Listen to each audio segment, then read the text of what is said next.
करके जाए तो बाबा बने कैसे, हमारे सर बने श्रृंगार। अब इसी सोच में है तो बाबा ने विचार किया कि जाना तो है, तो अपने रूप को चेंज किया, ऊपर से कपड़ा वगैरह ओढ़ लिया जो अपना, और पहुंचे यशोदा मैया जी के दरवाजे पर। आवाज लगाया, भिक्षाम देहि भवति, भिक्षाम भवति। जब इस प्रकार कई बार आवाज लगाया तो गोपिकाएं एक निकली, का बाबा क्या बात है, धीरे बोलो, शंख मत बजाओ, हमारे लाला झूले में सो रहे हैं, जाग जाएंगे, चिल्लाएंगे, रोएंगे। भोलेनाथ कहते हैं मैं उन्हीं को देखने आया हूँ, चिल्लाएंगे तो मेरा काम बनेगा। अब बाबा भोलेनाथ के फिर बहुत भिक्षाम करने लगे। तो यशोदा ने कहा बाबा क्या बात है, कहा भिक्षा लेके आया हूँ। तो जब बाबा के लिए सूप में बहुत सा भिक्षा लेकर के यशोदा मैया आती हैं, तो बाबा ने कहा कि देखो मैया, हम इस भिक्षा के लायक नहीं है, तो आपके लाला का मैं दर्शन करना चाहता हूँ, एक बार हमें अपने लाला का दर्शन चाहिए।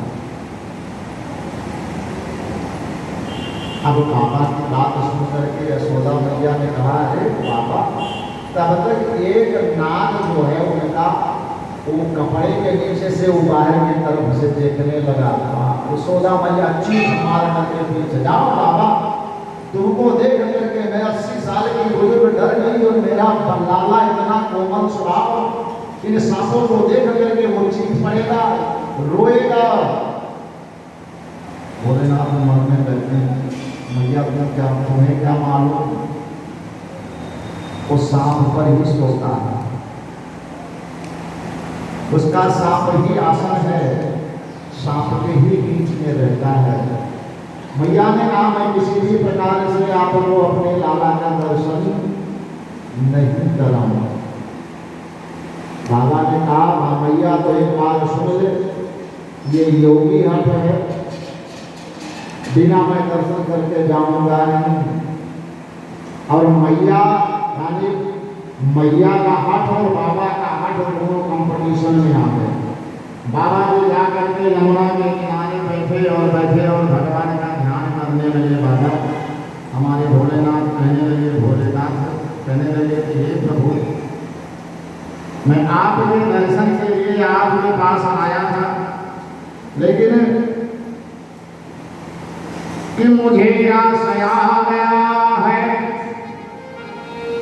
तेरे दर पर सर झुकाना,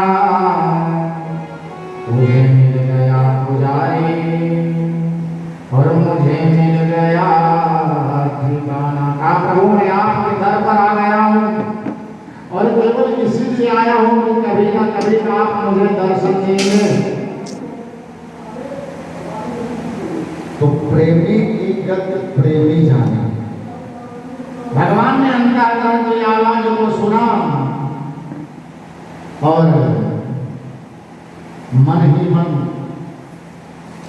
सोचने लगे कि मेरे भी गुरु, क्योंकि भगवान का इनका जो संबंध है गुरु विद स्वामी, स्वामी भी हैं, गुरु भी हैं, सखा भी हैं। भगवान रोने लगे कन्हैया हमारे, और कन्हैया रोने लगे तो यशोदा मैया ने चुप करने का बड़ा कोशिश किया। एक सखी कहने लगी मैया इनको कोई नजर लग गई है। यशोदा मैया ने कहा कोई नजर उतारने वाले को बुलाओ।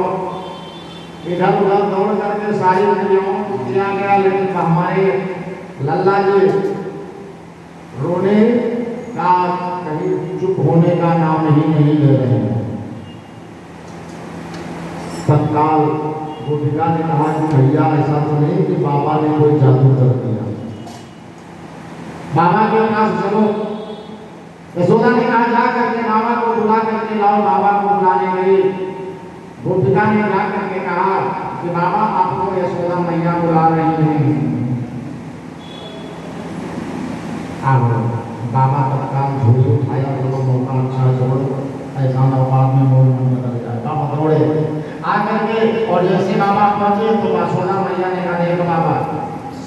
एक हमारी बीमारी है, ये अपने सांस बिच्छू को अच्छी तरह से ढक लो, इनको देख करके मेरा अल्लाह रोएगा और तुमको अपनी गोदी से, तुम्हारे गोदी में नहीं दूंगी, ऐसे दूर से दर्शन कर दो। भगवान भोलेनाथ ने सोचा कि जो कुछ तो मिला।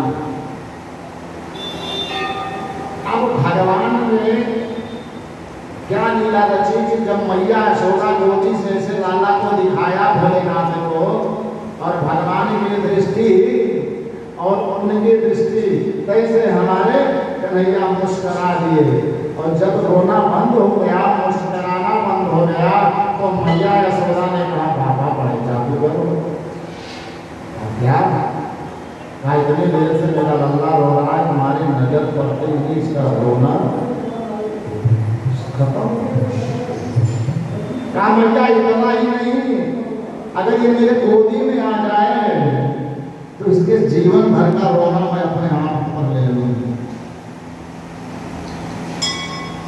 भगवान यानी यशोदा मैया ने भगवान को भोलेनाथ के गोदी में दिया, और जब भगवान भोलेनाथ गोदी में आए, भगवान भोलेनाथ के गोदी में हमारे कन्हैया आते हैं, तो कन्हैया का नजर और भगवान भोलेनाथ का, भगवान रोने लगे। भोलेनाथ कि मेरे मोहन तेरा मुस्कुराना, मेरे मोहन तेरा मुस्कुराना भूल जाने के काबिल नहीं।